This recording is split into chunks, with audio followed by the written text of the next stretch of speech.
Good morning. It's Stuart Fensterheim, the couples expert, and welcome to another edition of 3 Minutes with Stuart. I'm sitting here in my backyard in Scottsdale, Arizona, and part of why I'm doing this is to make a point. And some people might say, here I am in a long sleeve shirt on this day, which is a day of record heat. It's 119 degrees. For those of you in the East Coast, that whole concept doesn't make any sense. And this is a record heat for Scottsdale. Part of why I'm doing that is if I sit here much longer, I'm going to sweat like crazy. And sweating is your body's way of releasing sort of the perspiration in your body to cool it down.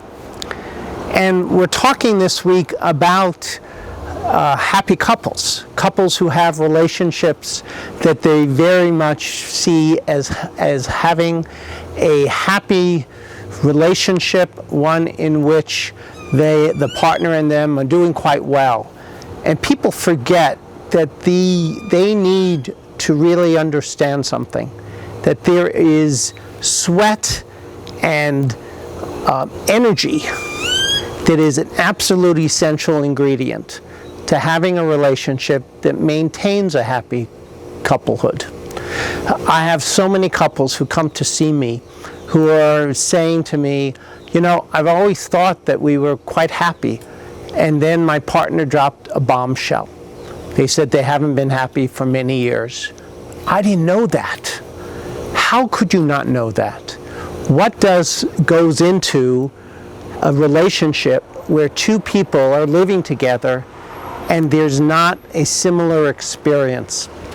Part of that is avoiding the sweat and the work that goes into maintaining a relationship. A relationship doesn't stay happy for your 50, 60, 70, hopefully more years than that, without some dedication and work and sweat and tears to maintaining a happy relationship.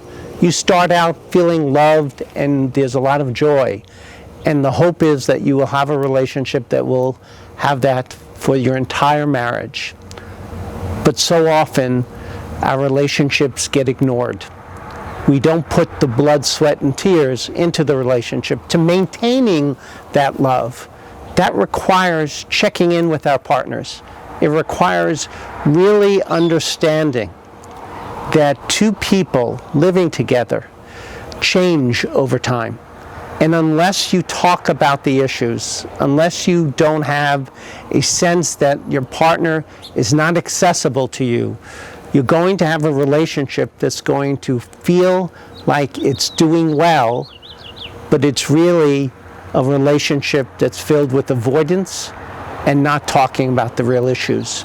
So I highly recommend people doing something that most people don't do. We look and we see a family doctor once a year because we say we don't want anything bad to happen to our bodies, so we do our annual checkup. I highly recommend couples finding a counselor that they can see at a minimum once every 6 months to just check in, to have an expert, because that's what we are. We're experts in relationships. Have an expert that you sit down with to help assess how you're doing. Hopefully, it's a quick session in which the three of you determine rather quickly that things are doing quite well and that there's nothing left to do but just go live your life and check in again in another 6 months or so. Do that. Your relationship is worth the time and energy and dedication to making sure your marriage stays the loving one that you hope it will always be. Take care, and we'll talk to you later. Bye-bye.